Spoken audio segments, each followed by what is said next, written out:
Guys, welcome to Better Bachelor. My name is Joker with a face for radio and a voice for print. Girl boss, these girl bosses, she looks awful young to me to be a CEO, but I'm sure when companies want to show they're diverse and letting these ladies on the boards, they girl boss themselves right into the ground.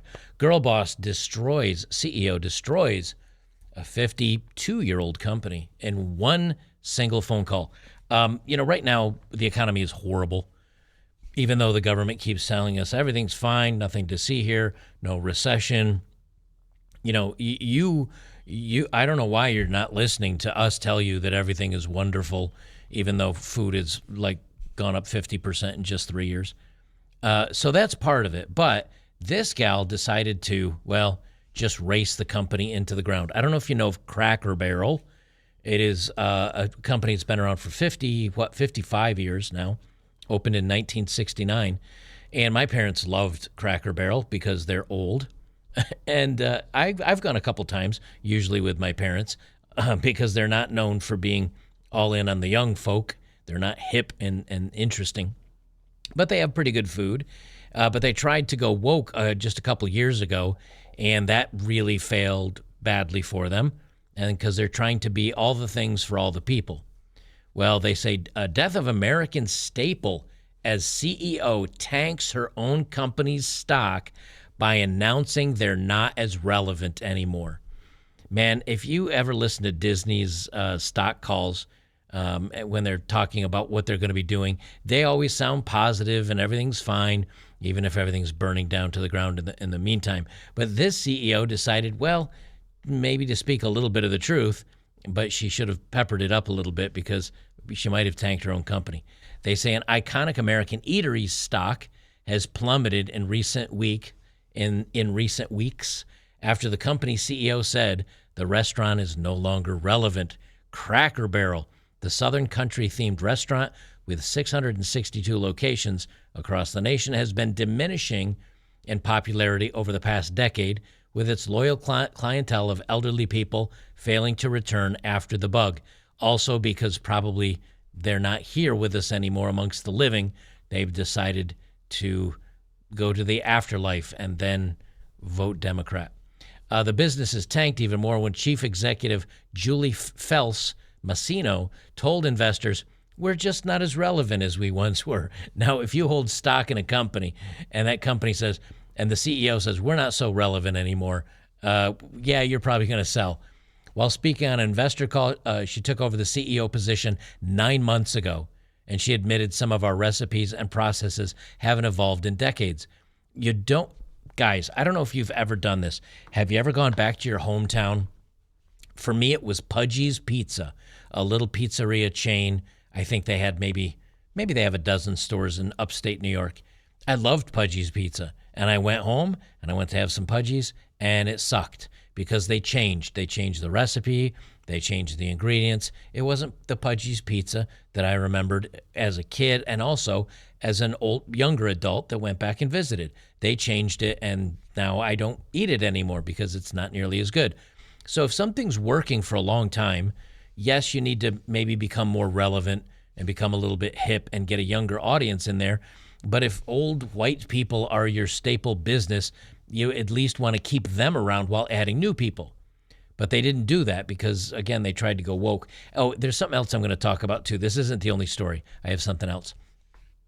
Since the call, the 54-year-old company shares fell by 20%, and then they dropped down another 2 or 3% since her comments. So basically, it's dropped 25% in a couple of days. It closed today at 45.67 since her comments. Cracker Barrel, their yearly dividend was slashed from $1.30 per share to just 25 cents. That's not good. Me personally, I like dividend stocks. I buy a company that I like, and of course I buy it for growth, but I also like those dividends because then you can forget about it and you have those dividends roll over and they buy you more shares of the stock. And it's a good way to, even in a downturn, still make a little money on a stock. To have it cut basically in, a sixth of what it used to be, a fifth, that's not good. Last Thursday, Southern Eatery announced its plan to spend $700 million over the next 3 years to drive up its popularity. It rose to prominence in 1969, but its footfall plummeted in recent years. Company management believes that some of the restaurant's problems can be fixed by updating the menu and changing the color palette, which it won't. I don't care what a place looks like. Some of the worst-looking, greasiest hole-in-the-wall, dingy places have had the best barbecue I've eaten in my life. Here's the funny part, though. Because she came on 9 months ago, right? They say right in here that there wasn't much of a plan. Where's the part? Oh, right here.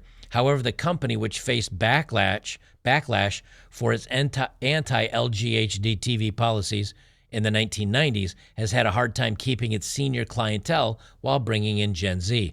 Last year, Cracker Barrel was accused of going woke when the restaurant lined its front porches with rainbow-colored rocking chairs during Pride Month, and customers even boycotted the chain, which has locations in 45 states.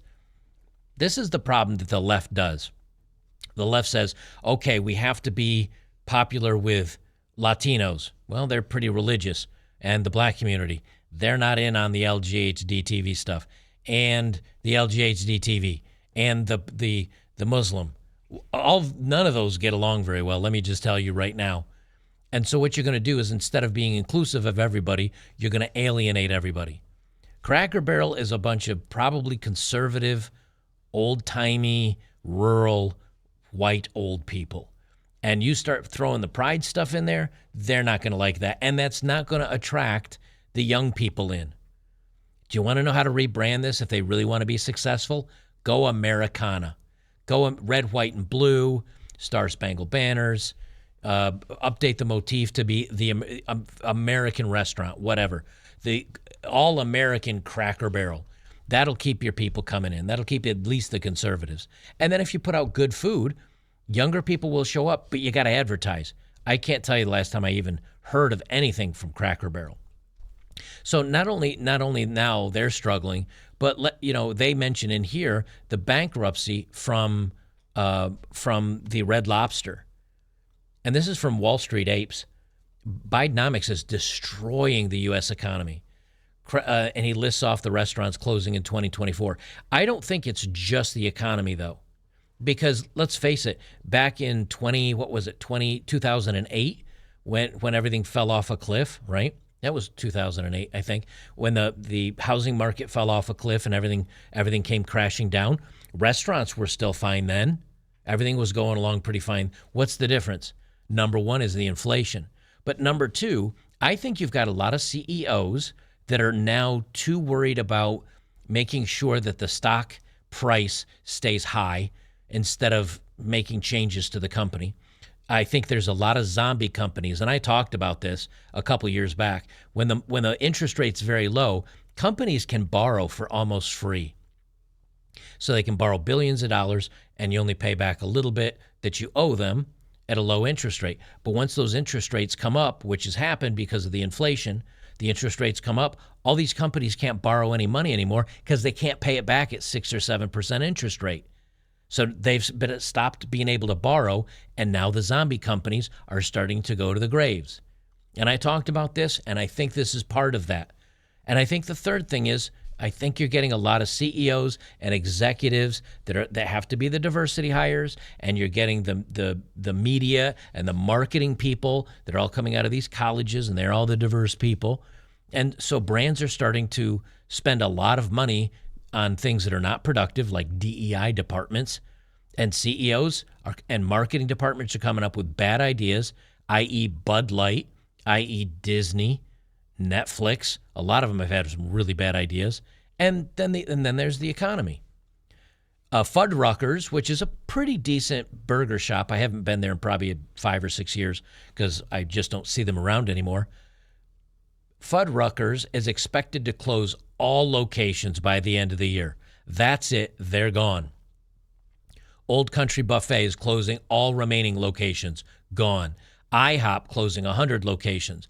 Buffalo Wild Wings is closing all Canada locations as well as 60 locations in the U.S. Applebee's, 35 of them. Red Lobster, 50 of them, and they go into bankruptcy.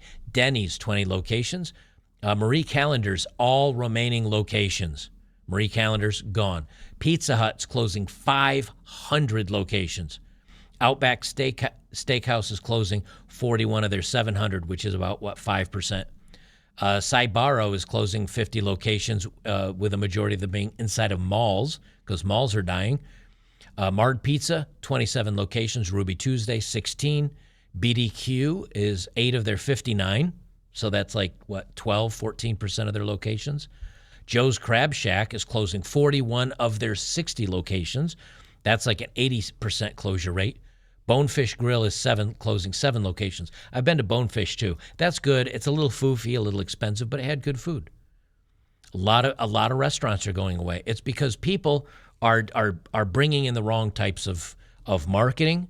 The economy's bad. And why is the economy so bad? A big part of it is filling our government full of people that are bad for the government, that don't know what they're doing. As a matter of fact, I forget which department it was, but one of the guys that's in charge of like the Federal Reserve or some of the way that we're spending money. I know that's really a dumb way of putting it. I can't remember what department he was running, but he was being interviewed, and they were asked by the interviewer, like, well, why are we borrowing money? Why don't you just print it? And he's like, oh, that's a good question. I don't know. That's the guy that's in charge of your financial policy for the United States, says, why don't we just print money? I don't know. That doesn't give you any confidence. But putting dumb people in big positions leads to failure. And lastly, I'll leave it with this, because here's I won't say dumb people, but here's putting people in positions they don't belong because of their skin color, because it feels good. Almost half of UCLA medical students fail basic competency tests. Professors say aggressive DEI policies are to blame. Half of UCLA's medical students are failing basic competency tests. That's not doctor stuff. That's not rocket scientry. That is failing basic competency. You should be able to handle competency tests before you get out of high school. And if you look at the photo, what do you see? Let me open the image in a new tab. Let's do a little zoomy. What do you guys notice? Women. There's one dude, 2 dudes, 3 dudes, 4, 5, 6, 7. Okay, there's about 7 dudes out of this picture. Out of all this picture, there's 7. And probably 25 women. That's not good. That's not the people you want to be your doctors and or nurses. They say nearly half of all students at UCLA's medical school, known as one of the best in the world, not anymore, fail basic tests of medical competence, a new report has revealed. Many are attributing the school's fall from grace to its aggressive acceptance of less qualified minority candidates. The report released today by the Washington Free Beacon stated that the rates of failure on shelf exams, standardized tests that cover a number of issues, including emergency medicine, family medicine, pediatrics, and other specializations, have increased tenfold at UCLA's David Geffen School of Medicine. See, they don't care. They don't care if you pass. They don't care if you get your degree. They just say we're letting in all the brown-skinned people, and they're getting student loans, and they're paying us. So we're making the money, and we're being the good people by letting in all the people that want to be let in, without realizing that you're letting people in that really don't qualify. They're not the right people for the job. But this is what happens when you try to make up the rules as you go to feel good about things. And I swear that's probably happening with a lot of the financial boards and a lot of the CEOs and women that are getting put in these positions. You're going to tell me she's not that old. You're going to tell me that she's really the best at what she does? I don't think so. They say in some of the cohorts admitted since then, more than 50% of students have failed some of the shelf exams. This is despite the fact that nationally only 5% of students fail. So nationally, 5% of students fail, but in UCLA, half the students are failing. And it's because, see, when you say, and I think it was in Oregon, the The governor, I think it was the governor, I want to say, of Oregon, that said, like, oh, we're just not going to, there's not going to be any competency tests on English and math and and some of these sciences because kids of color are not passing well enough. So we're just going to do away with the competency test. So that means that the kids that have brown skin or whatever, or the kids coming from single family homes, or the kids that are struggling, you're not grading them anymore, so they'll pass. But that also means all the other kids that maybe don't have the same struggles, they'll also pass. And so everybody comes out as this big glob of dumb people. And then they apply to college, and the college says, well, we're not doing ACT tests anymore. We're not doing SAT tests anymore. So come on in. You wrote a great essay on BLM. Even though you spelled a lot of words wrong, we'll let you come on. Just get your student loan. Get your student loan and pay us $40,000, $50,000, $60,000 a year. Come on in. And then that kid fails. But the college gets their money. And then they're a college washout. They've got all this debt because you can't go bankrupt on school loans. They've got all this debt. They don't have their degree. And now they're upside down for the rest of their life. How are you helping people doing that? Colleges. So colleges say, okay, well, let's not fail them because then they won't be able to pay back those school loans. So we're failing. So we're going to pass them. Okay, now they're Dr. Dummy. And malpractice. Malpractice insurance skyrockets. Now the good doctors can't afford it anymore, and the bad doctors can't afford it. Malpractice insurance skyrockets. Because the dummies are now doctors and nurses, and they're killing people or not doing things well. And what happens? Then the government says, well, the malpractice insurance is too much. We need to change that, or we need to government subsidize it. So the government will come in and fix that.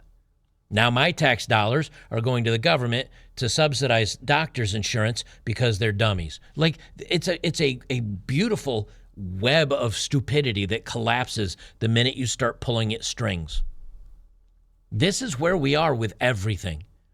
So when I say things are going to get bad, and I said this a couple years ago, I didn't necessarily know it'd be falling apart like this. But weak men make bad times isn't just it's kind of bad because people are kind of weak. We've got really weak, stupid people running the schools, the universities, the government, all the CEOs destroying their own companies. Again, look at Disney and Bud Light and this most recent example. When all the dumb people are in charge of things and they're weak and they won't stand up and their subordinates won't tell them that they're weak and that they're problematic and no one learns, you don't learn from your mistakes, you don't learn from each other, you're just too proud and arrogant and you let everything burn to the ground. Well, the bad times are a-coming and they're still not here. We've just dipped our little toe into the water. At this rate, the way, and the big thing that's going to tear everything apart, and this is for the West, and this is for us here in the United States, is that when the money printer goes brr, and all that money goes into government, it's going to the government jobs. I don't know, I think I read this stat somewhere. I might have talked about it on another video. 75% of the government printing, 75% of the government hires, like, oh, well, we've had a record number of people, job growth is great. All 75% of those jobs, or 66%, it's something huge, is in the government. That's not making something, that's taking. So it's not like a company that's producing something. It's not a company that's manufacturing something that is a boon for mankind. It's government taking your taxes and paying it to more people. It's like government subsidy for jobs.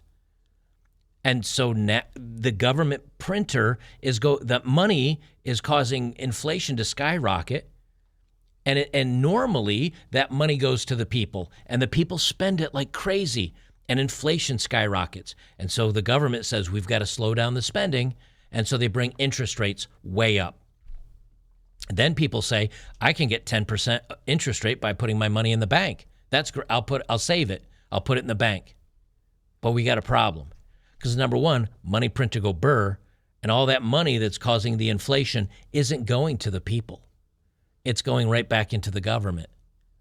And so raising interest rates hurts private companies, it hurts individuals, it hurts people trying to save, but it doesn't hurt the government. And that's where all the money's going. That's why we're getting stagflation and everything's getting really weird and really bad really quickly. And then when you start thinking, well, how are we going to come out of this? You're really not. Because now we're to the point where you have to print, because GDP, like our bills are more than we make. So you must print just to keep up. It's a house of cards. And I'm not just talking about CEOs of companies and these zombie corporations. I mean our government, our financial system is a house of cards, and it's all got to go crumbling down. And normally, people like myself or other people would say, you know something, the stock market, it's at an all-time high. I'm not going to be making a lot of money in the stock market. Because when I was a kid, I remember my mom, this is like early 80s, mid 80s. I remember my mom telling me, like, interest rates are really high, but we're going to put this money in a savings account for you, and you'll make a percentage, whatever it was, 5, 6, 8, 10% on your money, because interest rates were high. Have you noticed that interest rates are high right now, but you're still only getting 0.02% on your savings account? Where's the savings? Where's the interest on the savings and checkings accounts? They're not there. They were back in the 70s and 80s and 90s. They're gone. So the interest rates are going up, and you put your money in your bank, and it won't grow to keep up with the interest rates. That's backwards. It's forcing people to spend their money, because if it sits in the bank, it's just getting less valuable. The people that are in charge of our government and the financial institutions and the banks are stupid. Now, I'm stupid too. Let's just be fair. But when you've got the stupid people in charge of literally everything, from colleges and businesses and companies, and then on top of that, half the people out there that are walking around are below average intelligence, because statistically they are, but they're way below, we're in for a lot of trouble. That's why I say make sure that you have the things you need in the near future, because it may become unavailable. We may get into conflict, and something may end up shutting down our electric or our water or our financial system. And I honestly think our government has decided to put us in such a bad place, and then they can turn around and say, well, the only way we can save ourselves is with a digital currency. And you have no choice, because we're in such a bad place. Take the digital currency, or we turn into Venezuela. And all the normie dumb people out there will say, okay, we'll do it, because we don't want to turn into Venezuela. And just like that, every penny you spend can be tracked by the government. You have the wrong opinions, they can turn off your money. It's going to happen. I mean, how else do we pull out of this tailspin? I don't see how we do. Welcome to the dumb people in charge of everything. Welcome to the weak men making the bad times. Except in this case, turns out it's weak women, weak people that are being admitted to college. Mostly, again, women. What are you going to do? Sorry for the black pill, but I'm telling you, it's going to get crazy out there. Guys, if you like my work, join me on betterbachelor.locals.com. Great group of guys over there. We're going to do movie night tomorrow night. Fun group of individuals. Man, we have a good time, and there's a lot of information, great stories, great forums over there. We share a lot of information. If you want to stay in the know, come over and join us, because there's no censorship or moderation over there, because you're looking at it. It's just me, and I don't take anything off there, even though probably some of it is stuff I don't agree with. So join us today, guys, and appreciate it. We'll see you in the next one.